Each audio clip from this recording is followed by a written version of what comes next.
Hello and welcome to study IQ. आज हम देखेंगे इडियम्स का पार्ट टू।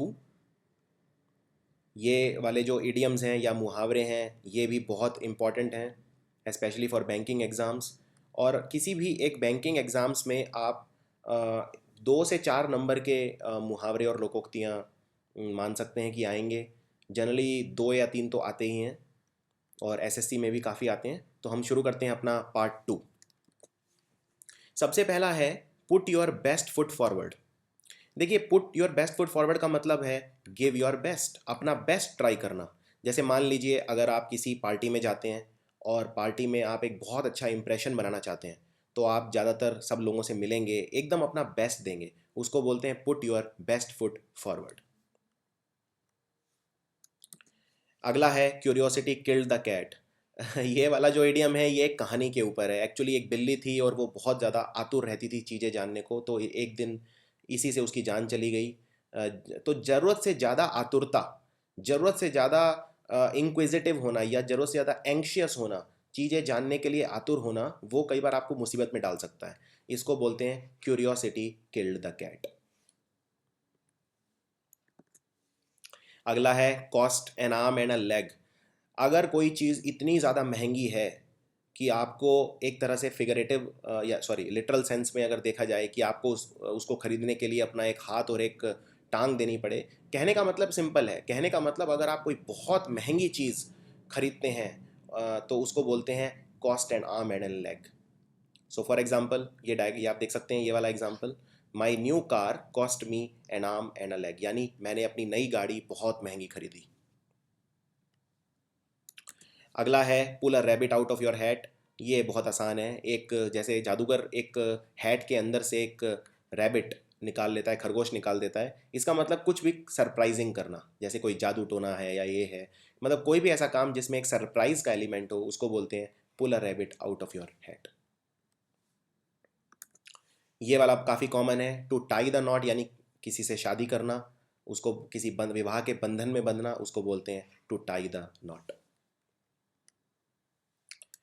एक्लीज हील, ये वाली जो कहावत आई है ये एक कहानी से आई है। ये एक पर्सन था और उस पर्सन मैं एक उस पर्सन को ये उस पर्सन की जो माँ थी उसने उसको एक नदी के अंदर डाला। लेकिन जब वो नदी के और वो नदी में उन्हें ये वरदान था कि जब वो नदी के अंदर उसे डालेंगी तो जो भी भाग नदी के अंदर डूबेगा वो बहुत मजबूत हो जाएगा। तो उन्होंने उस बच्चे को उसकी एड़ी, पैर की जो एड़ी हील होती है, उससे पकड़ के डाला। तो वो हील जो थी वहाँ मदर ने पकड़ रखा था उसे, तो वो पानी के टच में नहीं आई और हील कमज़ोर रह गई। तो इसी तरह की एक कहानी आपने महाभारत में भी सुनी होगी कि जो दुर्योधन था, जब वो अपनी माँ गांधारी के सामने एक बार गया था और उन्होंने अपनी आंखों की पट्टी उतारी थी, तो उन्होंने उनका जो शरीर का एक हिस्सा जिस पर वस्त्र थे वो कमज़ोर रह गया था। तो इसका एक बहुत ही सिंपल सा मतलब है कि अगर आपकी कोई वीकनेस है, कोई कमज़ोरी है, बाकी सारी चीज़ें आपकी ठीक हैं, बाकी सारी चीज़ें बहुत स्ट्रांग हैं या आपकी स्ट्रेंथ है, लेकिन अगर कोई आपकी वीकनेस रह जाती है उसे बोलते हैं एक्लीज हील। जैसे आप इस डायग्राम में देखिए, इस डायग्राम में वो उसकी जो एडी है उस पर निशाना लगा रहा है कि वो कमज़ोर रह गई है। तो एक तरह से कहने का मतलब कोई भी एक ऐसी वीक जो चीज़ होती है उसे बोलते हैं एक्लीज हील। अगला है bite off more than you can chew. ये एक बहुत ही कॉमन इडियम है। इसका मतलब ये होता है इतना काम ले लेना कि आपसे संभले ही ना, इतना ज़्यादा कोई भी ऐसा कार्य अपने हाथ में लेना जो आप पूरा ना कर पाओ, आपकी क्षमता से बाहर हो, उसे बोलते हैं bite off more than you can chew. अगला है फीलिंग ब्लू। फीलिंग ब्लू मतलब फील वेरी सैड। यहाँ जो ब्लू, जब भी आप वर्ड सुनेंगे ब्लू, इसका मतलब सैडनेस से रिलेटेड होगा। जैसे एक और इडियम मुझे याद आ रहा है जिसको बोलते हैं अ fit of blues. A fit of blue मतलब डिप्रेशन।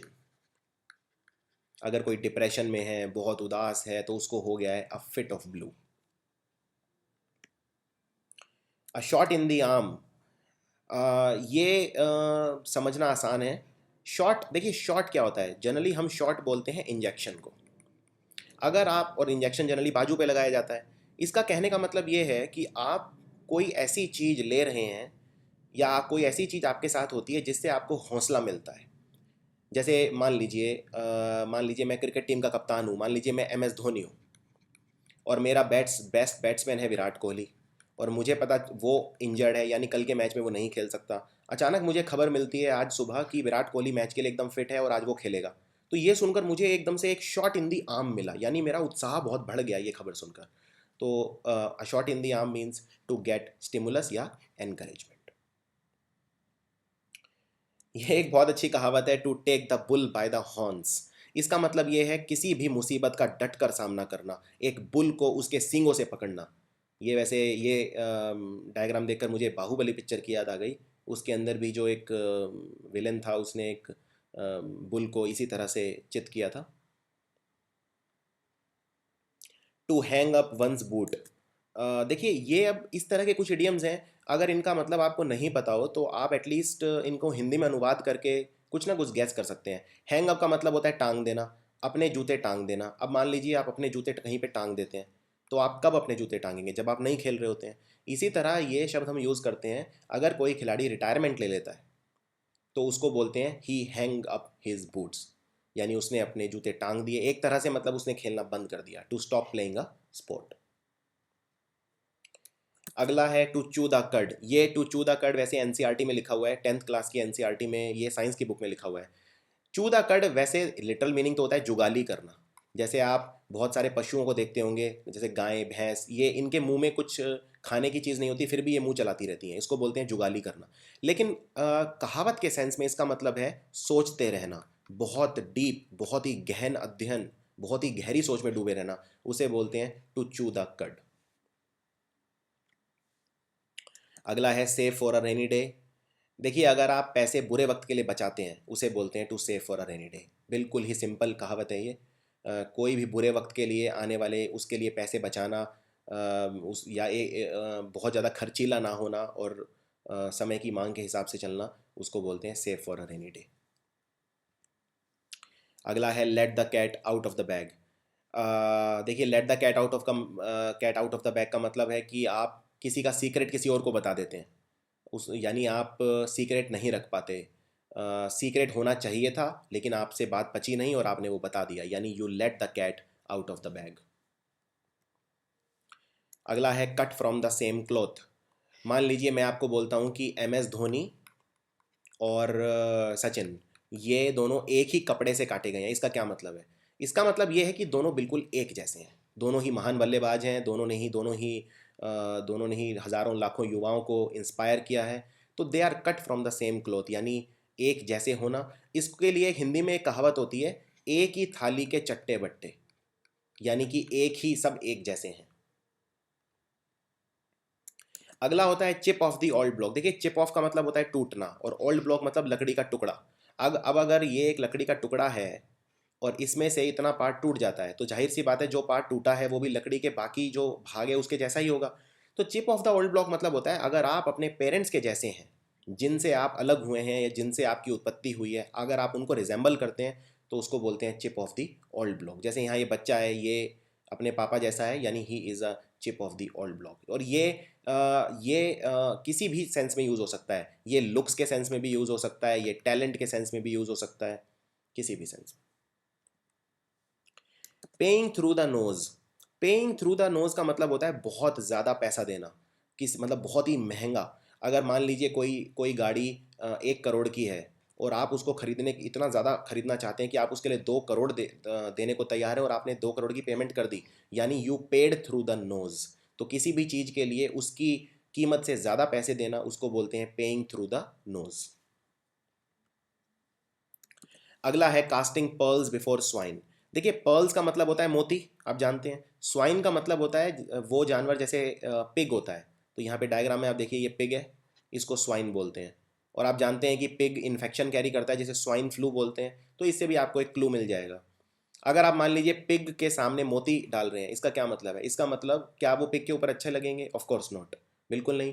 तो कास्टिंग पर्ल्स बिफोर स्वाइन मतलब किसी अनडिजर्विंग आदमी को कोई रिवॉर्ड दे देना, जो उसके लायक नहीं हो उसे कोई चीज़ दे देना, उसको बोलते हैं casting pearls before swine. At daggers drawn. At daggers drawn का मतलब जब दो लोगों के बीच में बहुत ज़्यादा दुश्मनी होती है। इसके लिए हिंदी में एक कहावत है, इसको बोलते हैं 36 का आंकड़ा। अगर दो लोगों के बीच 36 का आंकड़ा है यानी उनके बीच बिल्कुल दुश्मनी है, और अंग्रेजी में इसे बोला जाता है 36 के आंकड़े को एट डैगर्स ड्रॉन। अगला है to flog a dead horse. देखिए, to flog a dead horse मतलब अपना एनर्जी उस काम पे वेस्ट करना जो हो ही नहीं सकता या जिसको किया ही नहीं जा सकता। फॉर एग्जांपल, अगर मान लीजिए आपको एक क्रिकेट मैच है, उसमें 100 बॉल बची हैं और 100 बॉल में आपको 700 रन बनाने हैं, मान लीजिए, तो क्या आप इसको कर सकते हैं? और अगर ये करने के लिए कोई बैट्समैन अपनी पूरी शक्ति लगा दे तो वो क्या कर रहा है? He is flogging a dead horse. ये वाली एक बहुत ही इंपॉर्टेंट कहावत है, ये कम से कम एग्जाम में 6-7 बार रिपीट हो चुकी है। Make both ends meet. In fact आप इस कहावत को अपनी डेली लाइफ में भी बहुत सुनते होंगे। देखिए, मेक बोथ एंड्स मीट मतलब सिर्फ उतना कमाना कि आपका काम चल जाए। जैसे अगर मान लीजिए आपसे कोई पूछता है आप कितना कमाते हैं, तो आप उसको बोलते हैं कि भाई मेरी तो सिर्फ दाल रोटी चलती है। दाल रोटी चलती है मतलब आप सिर्फ उतना कमाते हैं कि बस आप अपना गुजारा कर पा रहे हैं। उसके लिए शब्द यूज होता है मेक बोथ एंड्स मीट, और इस तरह की जिंदगी को बोलते हैं हैंड टू माउथ लिविंग। तो ये भी आप नोट कर सकते हैं, hand to mouth living. Hand to mouth living यानी सिर्फ उतना कमाना कि आपका गुजारा चले। ये भी एक काफ़ी अच्छी कहावत है, to put the cart before the horse. देखिए, कार्ट होता है तांगा जिसमें लोग बैठते हैं, हॉर्स घोड़ा। जनरली पहले हॉर्स होता है और उसके पीछे तांगा होता है, लेकिन अगर आप किसी तांगे को इस तरह लगा दें घोड़े के आगे तो क्या वो चलेगा? बिल्कुल नहीं। तो to put the cart before the horse का मतलब है किसी भी कार्य को गलत तरीके से करना, to do the thing in a wrong वे।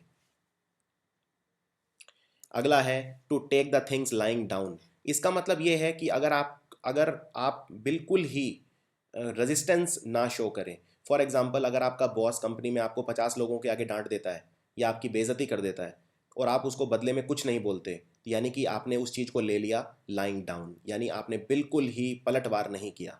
इसी तरह अगर आपको मान लीजिए कोई मार के चुपचाप चला जाता है तो और आप कुछ भी नहीं कहते, इसका मतलब है to take the thing lying down. That's it. I hope आपको ये वीडियो यूज़फुल लगा होगा। मैंने कोशिश की है इस तरह से समझाने की कि आपको याद रहे एग्ज़ाम के लिए, क्योंकि इडियम्स और फ्रेजेस ज़्यादातर याद करने की चीज़ है। अगर आपको ये वीडियो अच्छा लगा तो अपने फ्रेंड्स के साथ ज़रूर शेयर कीजिए और हमारा चैनल सब्सक्राइब कीजिए। Thank you very much.